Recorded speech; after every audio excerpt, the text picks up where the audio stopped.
আসসালামু আলাইকুম রহমতুল্লাহ বরকাত।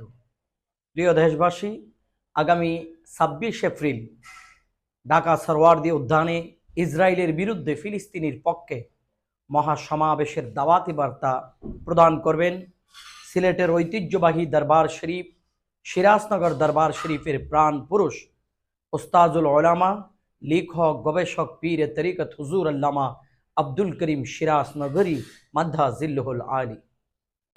আলহামদুলিল্লাহি ওয়া কাফা ওয়াসসালাতু ওয়াসসালামু আলা রাসূলিহিল লাযিস্তাবা আম্মা বাদ। বাংলার জমিনের সুন্নি মুসলমানদের কাছে আমাদের আকুল আবেদন, ফ্রি ফিলিস্তিন মুভমেন্ট সোহরাওয়ার্দী উদ্যানে আয়োজিত ২৬ এপ্রিল রোজ শনিবার সকাল ৯ ঘটিকায় সমস্ত সুন্নি মুসলমানগণের উপস্থিতি একান্ত কাম্য।